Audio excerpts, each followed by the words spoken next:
Empezamos, continuamos.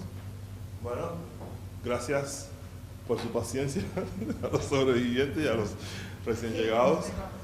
Sí. Bueno, habíamos empezado nuestro viaje en las desaladoras, que al final es un punto inicial en el recorrido del crudo a través de la refinería. Habíamos visto algunos temas relevantes de soluciones de medición para columnas atmosféricas de vacío y fraccionadores. Justamente habíamos terminado eso antes del almuerzo. Vamos a saltar, a petición de ustedes mismos, la parte de hidrofinadores y hidrocraqueos, y vamos a caer directamente en craqueo térmico. En este caso vamos a hablar de coqueamiento retardado. ¿Okay? Esta unidad, bueno, como ustedes conocen, craqueo térmico también incluye visbreaking. Yo no sabía que tenían ustedes un viscorreductor aquí. El visbreaking, básicamente, lo principal en él es el buen control de la medición de flujo, tanto del inyecto de la unidad como el quenching, ¿verdad?, que es la relación más importante que tenemos, y el control de la temperatura en el soaker. Entiendo que ustedes tienen un soaker. Pero vamos a ir a la unidad de craqueo térmico. Sí. Entendí que me habían dicho anteriormente que tenían un reductor de viscosidad, un visbreaker, sí. Pero nosotros vamos a hablar de coque, que también lo tiene. Ya, pero ¿por qué dices soaker? Soaker es, porque sabes que los reductores de viscosidad hay dos modelos, el modelo soaker y el modelo pleno. El soaker es el que tiene como una especie de tanque de expansión donde ocurre el craqueo térmico como tal, que puede ocurrir en la misma comunicación entre el horno y el fraccionador principal. Ya. Okay. Okay. Gracias por la guerra. Sí, no hay problema. No hay problema. Exacto.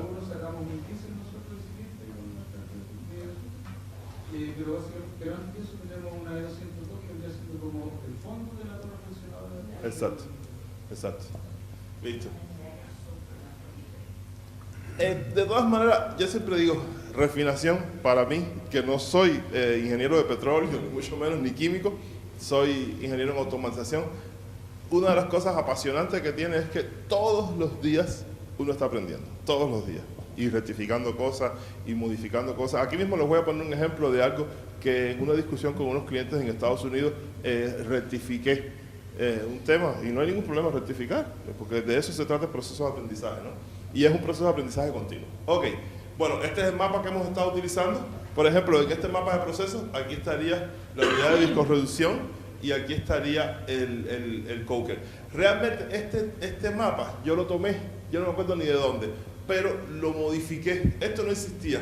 Entonces yo cogí esta misma figurita que había aquí, le corté el fondo del reactor y lo convertí en un visbreaking. Y entonces modifiqué también la carga del alquilador porque no tenía isocomponentes, nada más estaba saliendo con las olefinas de la nafta craqueada y lo mezclé aquí. Esto no está muy bien porque aquí debería haber un dryer en el medio, pero básicamente da la idea de lo que queremos ver. Y tampoco quería que una persona de proceso, que probablemente hay algunos de ustedes por ahí, pero ¿cómo es que este alquilador nada más se está alimentando de la nafta craqueada y cosas así, ¿no?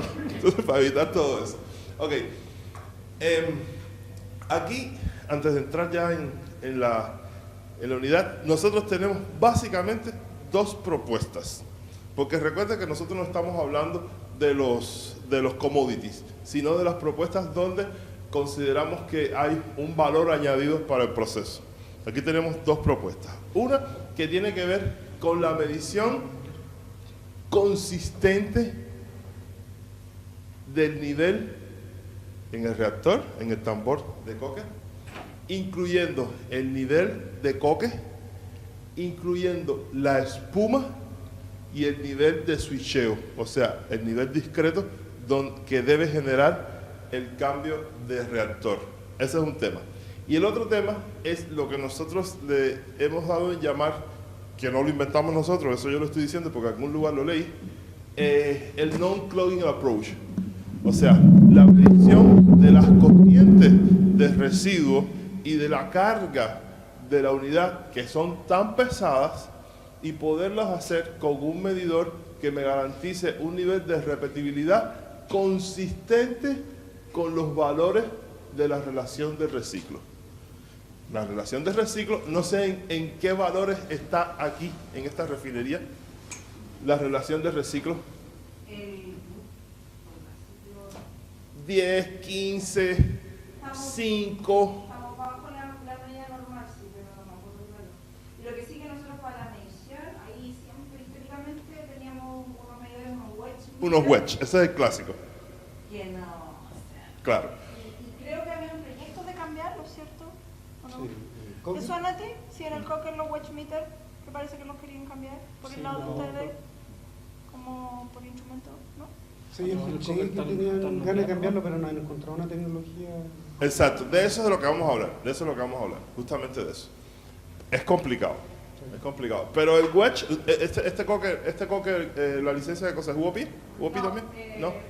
Este wedge es algo que es común en casi todas las refinerías que hemos visitado por la robustez del medidor, pero ahí vamos a hablar sobre eso. ¿Ok?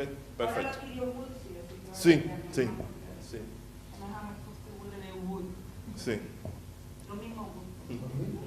Sí, es lo mismo al final. Pero bueno. Es como CB&I, que ahora es McDermott. Ok, entonces, bueno, esta parte la voy a saltar porque ustedes la conocen mejor que yo. Y de lo que se trata entonces es, no la voy a saltar, vamos simplemente a revisarla. O sea, yo voy a tener un proceso de llenado de cocker en el tambor que está en uso, o sea, el otro se está limpiando. Y uno de los temas que yo tengo que controlar consistentemente es la densidad y el nivel de esta espuma, que puede hacer con que la medición de nivel se falsee, la capacidad del tambor se inutilice o no se utilice eficientemente, y en general la eficiencia del proceso decaiga. Entonces, para esto nosotros tenemos definitivamente una opción radiométrica. Nada nuevo en ese tema, pero vamos a ver algunos temas que sí son un poco particulares. Con esta opción radiométrica, con la sensibilidad que tienen nuestros centelladores, que lo vimos en la primera parte, estamos hablando de hasta 0.1 microsievert, a partir de 0.1 microsievert ya están leyendo. Eso quiere decir que aún con espumas densas y con coque bien denso, yo voy a seguir teniendo señal en los centelladores y voy a poder seguir midiendo de manera efectiva. Con esa concepción estamos estableciendo el rango de medición alrededor de todo el tambor de coqueamiento. Ok, el otro tema, el tema que nos interesa destacar, bueno, primero la flexibilidad de la estructura que montamos. Podemos hacerlo completamente, o sea, cubriendo completamente en una cascada de centelladores, no sé cómo ustedes lo tendrán ahora, o podemos hacerlo en rango partido. Cada uno de estos centelladores me va a estar dando un pequeño rango de todo el rango de medición. No sé cómo ustedes lo tienen ahora. Tiene ventajas y desventajas hacerlo de una manera o de otra. Parece que tenemos un nivel no continuo, Fijos, son como límites. Sí, Ajá, límites. como segmentos. Sí. Correcto. Ok. Eso, la ventaja que tiene hacerlo así es que yo independizo totalmente un segmento de otro. Si hay alguna falla en un centellador, yo voy a seguir teniendo medición en los restantes. La sensibilidad de nuestros sistemas gamma radiométricos no solo me permite la medición de la espuma.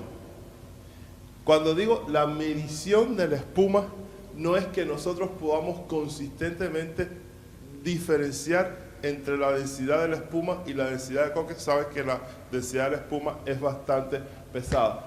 Pero no solo por eso, sino porque cuando yo atravieso la pared del tambor, volver a determinar esta densidad acá adentro es complicado.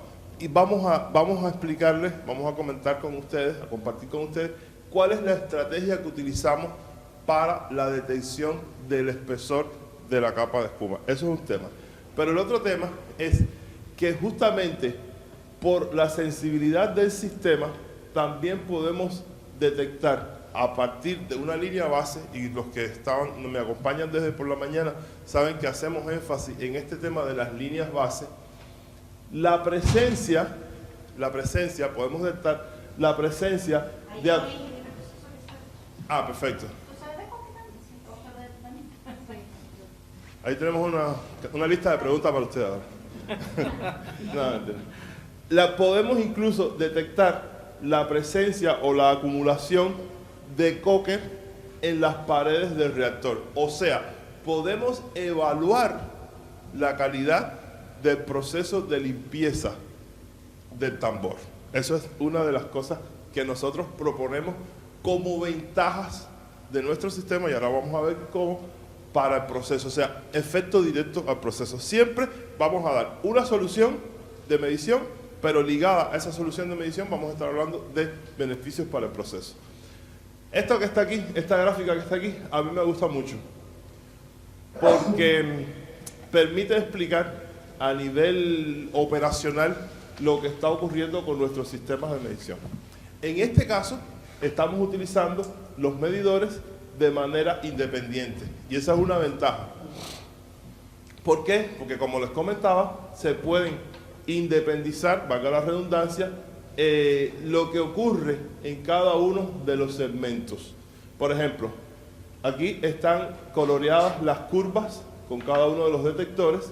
Detector 1 es esta primera de acá, de 0 a 100%, quiere decir que el nivel pasó completamente del nivel 1, 0 a 100%, nivel 2, y así sucesivamente hasta llegar, por ejemplo, al nivel 5, ¿verdad? En el nivel 5 estamos, cuando se llega al nivel 5, empezamos a utilizar el aditivo para eliminación de espuma. Y vemos realmente si lo que estaba marcando ese nivel era espuma o no era espuma. ¿Y cómo lo vemos? Muy sencillo. Vamos a seguir monitoreando el valor de ese nivel. Spray de espuma. ¿Qué pasa con el nivel? El nivel bajó. Ah, bajó hasta aquí. Entonces, hasta aquí aproximadamente era el nivel de espumas que teníamos. Se vuelve a formar, vuelve a subir el nivel y yo vuelvo a aditivar antiespumante. ¿Bajó el nivel? Sí, bajó el nivel. Pero fíjate que ya el nivel no baja hasta aquí. Baja hasta aquí. ¿Qué quiere decir eso? Que hay espuma, pero el coque está hasta ese punto. Y así sucesivamente yo voy a ir trabajando y yo voy a ir dosificando y comprobando la efectividad del nivel de espuma y descartando si es espuma o es coque. Ya hay un momento en que, aunque yo aditive, no voy a tener cambios. ¿Por qué? Porque lo que está subiendo es coque como tal. Entonces yo puedo decir, yo estoy utilizando la capacidad plena de mi reactor de manera eficiente y no estoy cortando la etapa de coqueamiento porque me fui con una falsa señal de nivel. O sea, es la implementación del sistema que nos permite hacer este trabajo operacional a partir de ¿qué? De la supersensibilidad con la que está trabajando el sistema. ¿Ok? Perfecto. Y por encima de eso, fíjense que aquí también se ve la señal que coincide con la inyección de antiespuma. O sea, aquí inyecté espuma, aquí bajó el nivel. Aquí inyecté espuma, aquí bajó el nivel. ¿Ok? Y ya, como una capa superior del control operacional, que ya no solo es control operacional, sino de seguridad, es cuando se activa este último detector, que es el número 6. Cuando se activa ese detector, sí o sí, paro.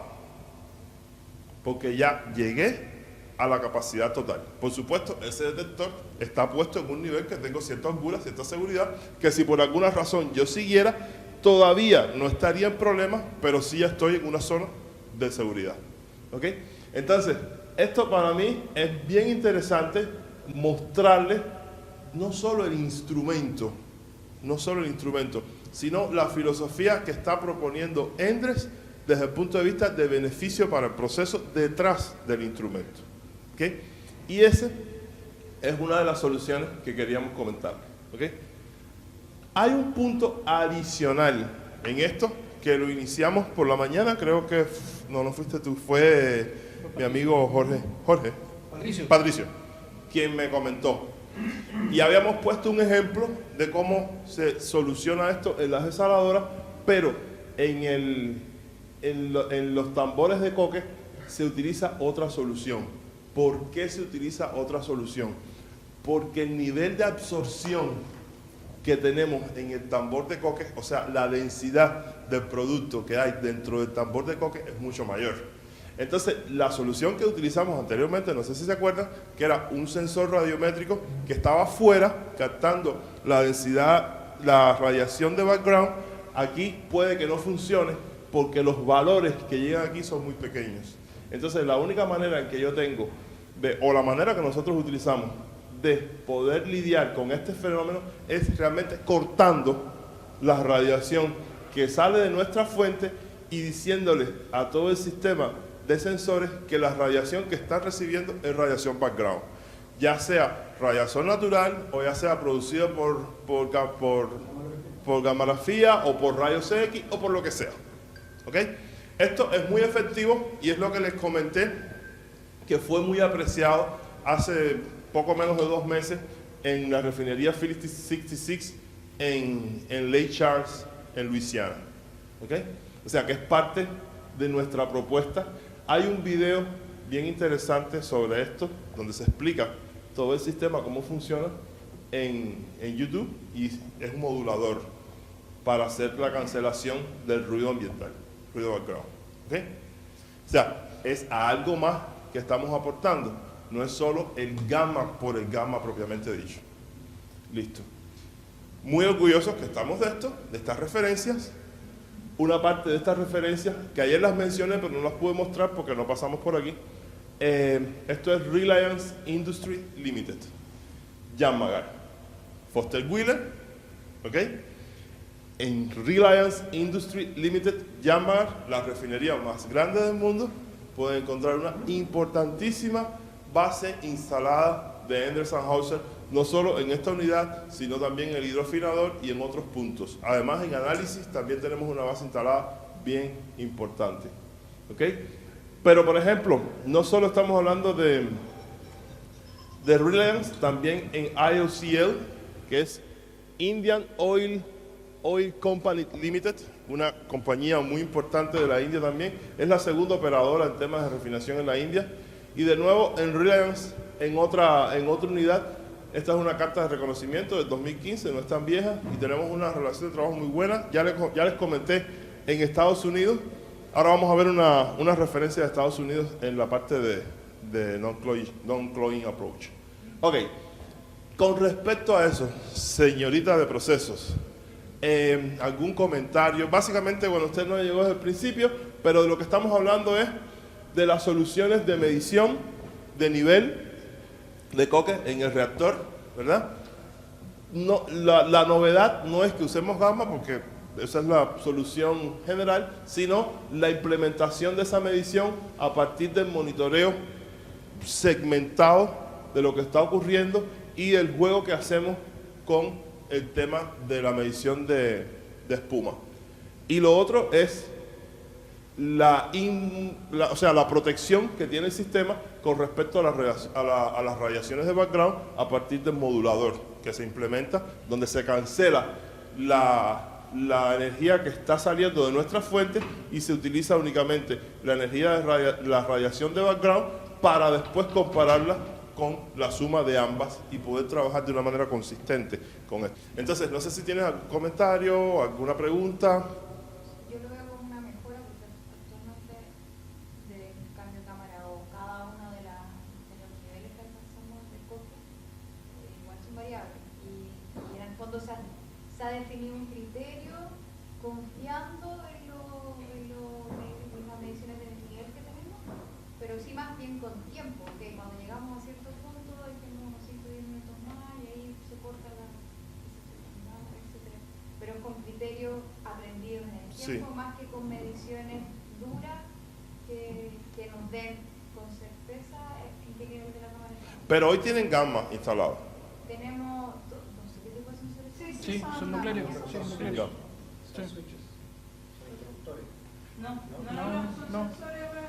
No, me refiero a interruptores.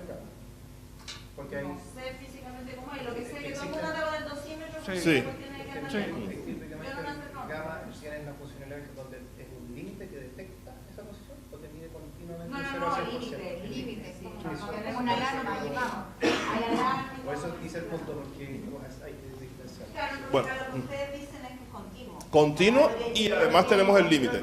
Sí. Y calcular tiempo. Exacto, exacto. Y además, ya cuando tú te acostumbras o cuando empiezas a utilizar este tipo de aplicación, tú vas entrando en una familiarización con el sistema que te permite ir más allá. Te permite, y justamente a partir de ahí es que nosotros hemos empezado a hacer propuestas, porque los clientes empiezan a utilizar la tecnología y tú los visitas y te dicen, ah, mira, yo estoy haciendo esto, ah, mira qué interesante, y podrías hacer eso también, ah, mira, lo voy a probar, a ver cómo me resulta, y así sucesivamente. Por eso yo partí de las dos configuraciones, la configuración donde los sensores están todos en cascada y la otra que están segmentados. Cada una tiene ventajas y desventajas, pero esta que estamos hablando es la segmentación. La ventaja yo pienso que la segmentación te da más seguridad en la operación, te da más flexibilidad y seguridad en la operación. ¿Ok? Perfecto. Ahora, el segundo tema, y aquí sí esto es un tema que nos gusta discutirlo mucho con los colegas de proceso. Un KPI importante de la unidad es la relación entre la carga real de la unidad y lo que está retornando del fraccionador principal al tambor que esté en uso, ¿no? Este KPI, dependiendo del modelo de la unidad, se define de una manera u otra, numéricamente. Pero a grandes rasgos, digamos, conceptualmente, es esta relación de flujos. O sea, cuánto producto está entrando al fraccionador principal y cuánto producto está regresando. ¿Por qué? Porque si yo no estoy haciendo un buen craqueo térmico, todo lo que entra vuelve a salir. Porque en este fraccionador no pasó nada. Porque aquí tampoco pasó nada. ¿Ok? Entonces, como decía Patricia y Guerrero Patricio. Ok. Sí, a mi Sí. colaborador, Sí. Patito Quintana. Ok. Como decía Patricia, el clásico, la solución clásica para esta aplicación son los medidores wedge. Todos sabemos lo que es un wedge, ¿verdad? La gente de fraccionamiento están al tanto de lo que es un wedge. Un wedge es un medidor de presión diferencial. Un wedge meter es una cosa muy sencilla, como lo dice su nombre. Un wedge. O sea, esta es la tubería y esta es la tubería. Y lo que tenemos es una cuña y alrededor de esta cuña hay una presión diferencial. Tan sencillo como eso. ¿Verdad? Ahora ustedes pueden decir, bueno, ¿y qué de particular tiene ese wedge?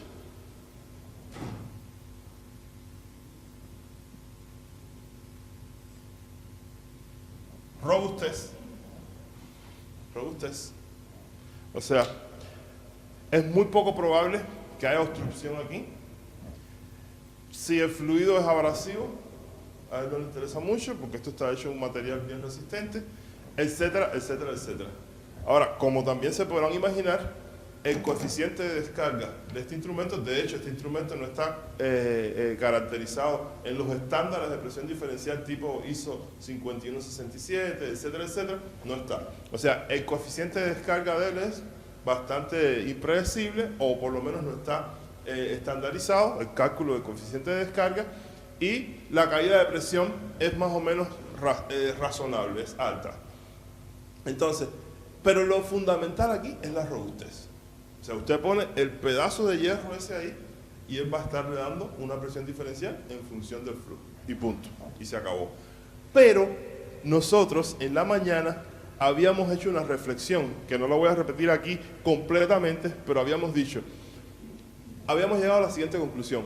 Cada actualización tecnológica que se haga en una planta debe estar acompañada de la evaluación / o la actualización del sistema de medición. ¿Por qué? Porque yo puedo hacer una actualización tecnológica que me genere un aumento de un 5% de destilado. Es un ejemplo real. Realmente en el ejemplo que estábamos hablando de 3%. Si el sistema de medición que yo tengo tiene un error comparable con ese 5%, se diluyó el beneficio. Y eso es justamente lo que suele suceder aquí. Aquí no estamos hablando de determinación de cantidad, sino de repetibilidad de la medición, ¿verdad? Porque es lo que nos interesa, que se mantenga esa relación de manera repetible y consistente. Pero si lo que yo tengo aquí es un wedge, y yo tengo que tener mi relación de reciclo en un 5%, que es un valor real, un valor que algunas plantas lo tienen, y ese wedge tiene un error de hasta un 7%, ¿de qué estamos hablando? ¿Verdad? Entonces, ¿cuál es nuestra propuesta? Yo puse aquí placas de orificio, pero en general estamos hablando de presión diferencial. En el non-clouding approach, lo que estamos tratando es de que esta medición, que es tan importante en la determinación de esta relación de reciclo, se tenga una tecnología que me permita de manera consistente mantener la repetibilidad de la medición y que sea lo menos afectada posible por las condiciones del proceso que todos sabemos que son severas. Alta temperatura, arrastres de sólidos, arrastres de metales pesados, porque están todo eso concentrado en el fondo del fondo del fondo. O sea, en el fondo de la atmosférica, que después fue fondo de vacío, que ahora es el fondo del fraccionador principal. Y todo eso está pasando por aquí. Y por eso justamente es que con una solución bastante consistente, desde el punto de vista de relación con el proceso, un wedge funciona. Ahora, ¿cuál es nuestra propuesta? Un Coriolis, pero un Coriolis de Endress-Hauser que tiene primero una compatibilidad o una consistencia con las condiciones de proceso desde el punto de vista no de corrosión, sino de abrasión. Porque ahí lo que vamos a tener es una fuerte abrasión. Vamos a estar a alta temperatura y con arrastres sólidos, ¿verdad? Entonces, el material se escoge, yo no voy a decir a priori el material, pero el material se escoge para cumplir con esa condición. Dos, aunque aquí está dibujado una curva suave, para esas aplicaciones tratamos de utilizar medidores nuestros de tramos rectos, o sea, de tubos rectos. Es un Coriolis de tubos rectos, ¿verdad? Donde la caída de presión y el efecto que se va a generar por el carácter abrasivo del fluido va a ser menor. Y tercero, vamos a combinar algunas características que tienen nuestros medidores que mejoran su desempeño ante condiciones de bajo Reynolds o de alta viscosidad. Eso fue un tema que explicamos por la mañana, yo no lo voy a repetir ahora, es medio pesado, pero es una capacidad que tienen los medidores de hacer esa corrección para condiciones de bajo Reynolds. Entonces, esos son los tres pilares de nuestra aproximación de non-clouding approach. O sea, poder garantizar de que esta relación de reciclo sea un valor realmente consistente. ¿Puedes explicar en 3 palabras lo que significa la corrección de bajo Reynolds? Creo que es importante. Ok. Yo lo tengo aquí, debe aparecer en breve. Lo voy a hacer bien breve la explicación porque es un poco pesada, pero sí, es importante. Yo considero que es importante, además a mí me encanta hacerla. Entonces, de eso se trata esta aplicación. Justamente lo que venía ahora era esa revisión. ¿Y por qué aparecen estos 3 principios de medición? Bueno, porque con este electromagnético estamos controlando el make-up del agua de limpieza, que es un parámetro también muy importante de operación de la unidad. Si bien no tiene una incidencia directa en el yield de la unidad, pero sí desde el punto de vista energético, porque al final esa agua es un portador energético, cuánta agua yo estoy utilizando en el proceso de vaciado del coque del reactor, ¿verdad? Y cuánto make-up de agua, porque yo tengo un circuito cerrado, estamos utilizando. Y ahí probablemente tú tengas algún comentario porque estás trabajando en la parte de tratamiento de agua, me imagino que tenga que ver con esa agua. ¿Cómo está el tema ahí?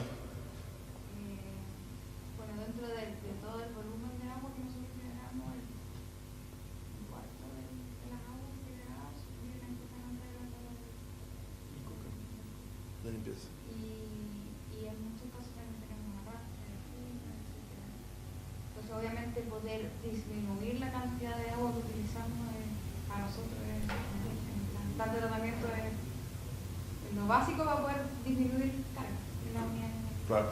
Bueno, con nosotros lo que estamos es dando un medidor consistente en exactitud y en repetibilidad para que la medición, y no vamos a mejorar nada si lo medimos, para que la medición tanto del agua que está circulando dentro de la unidad como el make-up, que es el agua que se repone, sea una medición exacta y se pueda cuantificar de una manera confiable, de una manera responsable, el consumo de este portador tan preciado, ¿no?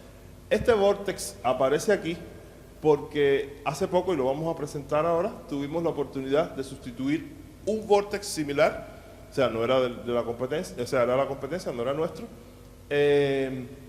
pero porque en esa aplicación las vibraciones que se producían afectaron a ese otro medidor y el diseño de nuestro medidor lo hace bastante invulnerable a vibraciones mecánicas, por supuesto en un rango, con una amplitud, etcétera, y con una frecuencia, etcétera, etcétera, pero bueno, tenemos una referencia importante.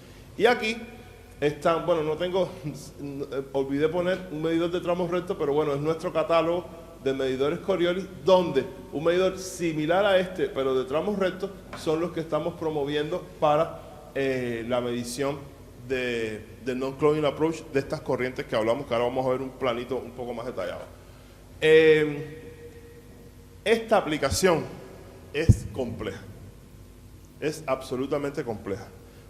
De entrada, el acceso al pipe rack, como ustedes podrán saber mejor que yo, es complicado. El lugar donde medir con una temperatura aceptable es complicado. Todo eso es complicado. Pero el beneficio que implica mejorar la exactitud de la estimación de ese KPI vale la pena. Porque no es el único, no es una cosa que se esté variando todos los días, pero si uno tiene una manera más efectiva de poder estimar esa relación, eso es beneficio directo para la planta. Y conectar esto con esta otra medición, que es la medición de nivel de fondo. Todo esto está dinámicamente conectado. Al final esto es un fraccionador. Y estas corrientes que están aquí y este nivel que está aquí tiene mucho que ver con el funcionamiento del fraccionador como tal, igual que ocurre en los fraccionadores de vacío y atmosférica. Y esa medición es otra de nuestras propuestas importantes, de nuevo con gamma, teniendo en cuenta las características del fluido y garantizando en un diámetro como el que estamos viendo aquí, que es alrededor de 4 metros, ¿verdad? 4 metros de reactor, ustedes igual me imagino que el fraccionador suyo sea similar, poder garantizar en todo el rango de medición una lectura, un registro consistente. ¿Okay? Esto de nuevo es una referencia importante y tenemos varias referencias de este tipo en varias plantas del mundo. Entonces, bueno, esto era la explicación de la capacidad de nuestros medidores de lidiar con fluidos o con aplicaciones, porque al final el Reynolds no es una característica del fluido, sino de la aplicación, aplicaciones de bajo Reynolds. ¿Okay? La historia en versión corta es la siguiente. De todas maneras, si hay alguna duda, ya ustedes la vieron por la mañana, la película por segunda vez, pero bueno, ustedes no la habían oído y usted no recuerda si estaba por la mañana. Estaba, lo que cambió de posición. Ok.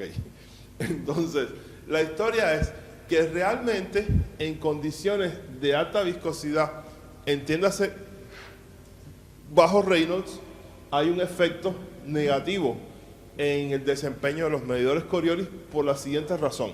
Vamos a ver ahora la razón. Y la recomendación más o menos de la comunidad de ingeniería, de fabricantes, incluso de usuarios, ha sido esto, hay que corregirlo, pero la solución ha sido ir ¿a dónde? A la computadora de flujo y trabajar con interpolaciones lineales, etcétera, etcétera, ¿a partir de qué? De la temperatura. Temperatura, viscosidad, corrección.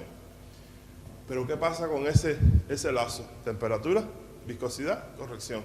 que para yo poder hacer este salto, tengo que tener bien caracterizado el producto.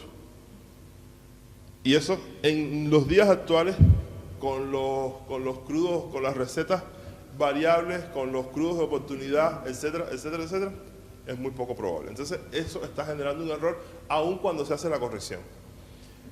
¿Qué es lo que pasa? ¿Qué cosa es lo que está ocurriendo realmente? Bueno, que cuando yo tengo una altísima viscosidad, y entiéndase altísima viscosidad por encima de los 100 centímetros, ya este efecto empieza a echarse a ver, el mismo carácter viscoso del fluido empieza a oponerse al desfasaje que debe ocurrir en un medidor Coriolis. Yo estoy midiendo desfasaje de la oscilación, pero como el fluido es viscoso, es muy viscoso, simplemente se opone a ese movimiento. Y el desfasaje empieza a disminuir. O sea, el tiempo en que esta parte del sistema se desplaza con respecto a esta empieza a disminuir. Disminuir. Y entonces eso está generando una sublectura como registro del medidor. Todo eso está dominado básicamente por el valor de la viscosidad. Pero hay que verlo en su conjunto de Reynolds, o sea, viscosidad, fuerzas inerciales, fuerzas viscosas. Si yo tengo muchas fuerzas inerciales, yo ahorita ponía el efecto de una altísima velocidad. Esa altísima velocidad lo puse teóricamente como para ejemplificar, ¿no? De que eso se contrapone al efecto viscoso. Si yo tengo mucha velocidad, tengo mucha energía, y si la viscosidad se resiste, no importa. Yo tengo suficientemente energía como para vencerla, pero eso normalmente no pasa. Entonces, lo que hacemos es justamente hacer el cálculo de Reynolds y en base a eso hacer la corrección. Y ustedes podrán decir, pero eso es muy sencillo, ¿y por qué no lo hacían los demás? Los demás tratan de hacerlo, lo que no tienen es el valor de la viscosidad. Y ahí es donde está nuestro diferenciador. Que nosotros podemos estimar dinámicamente el valor de la densidad, dije, y es la viscosidad. Estimar dinámicamente el valor de la viscosidad. Con esto, calcular el Reynolds, y con el Reynolds aplicar nuestro propio algoritmo de corrección. El fin del algoritmo es el mismo que se utilizaba y que se invocó en el slide anterior, pero la diferencia nuestra es que tenemos el valor directo de la viscosidad. Esa es la explicación en versión corta. El resultado, que es lo que más nos interesa, ¿cuál es? Que yo voy a poder mantener, aún en condiciones de bajo Reynolds, por debajo de 10.000, y no es muy difícil calcular este Reynolds teniendo en cuenta que, por ejemplo, aplicaciones como nuestro Applicator, que probablemente ustedes lo conozcan, te permite sencillamente y tranquilamente hacer el cálculo de Reynolds de la aplicación.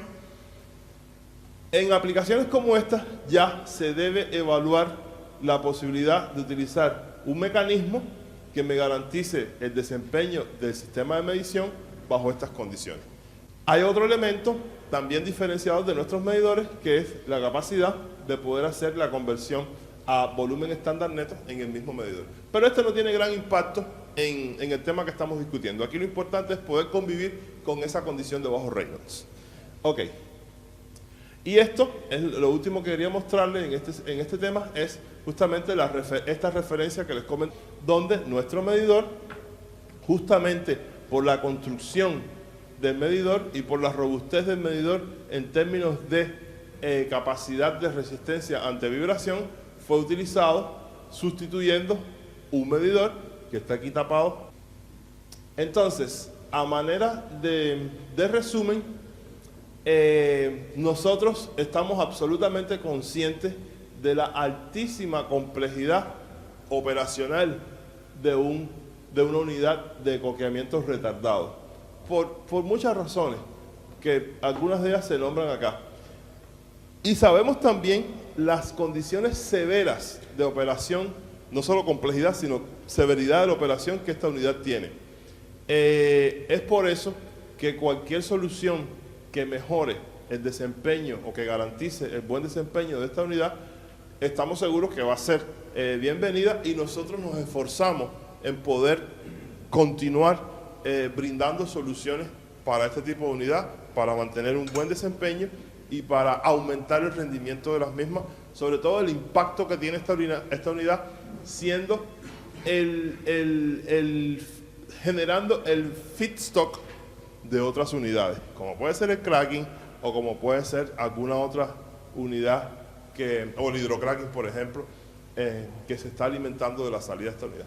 Entonces, hasta aquí era lo que íbamos a ver de coqueamientos retardados y un poco resumiendo o haciendo un sumario de lo que vimos. 1. Medición de nivel en el reactor, en el tambor de coque. Nivel segmentado, llegando a estimar la reacción o el impacto del antiespumante a partir de la variación del nivel que estamos midiendo con nuestro sistema. Y ahí lo relevante es que el sistema tiene una sensibilidad tal que te va a permitir medir esa variación de nivel y discriminar muy claramente cuando baja el nivel de espuma y empieza el nivel de coque. Y ahí tú puedes decir, ok, paro entonces la aditivación de antiespumante. ¿Okay? Eso es una contribución importante a la operación. El otro tema es el nivel discreto, que es una medición de seguridad a partir de la cual yo debería iniciar el proceso de switcheo. Y el tercer tema es el non-clogging approach, que es la intención de sustituir los medidores wedge u otra aproximación, por lo general de presión diferencial, para mejorar el desempeño de la medición y poder refinar el establecimiento de la relación de reciclo, siendo esta un KPI súper importante. Y ya para terminar, el tema de la medición de nivel del fraccionador, que ese fraccionador tiene un residuo tan pesado o más pesado que lo que tenemos en vacío y que lo que tenemos en atmosférica, porque es justamente el fondo del fondo del fondo.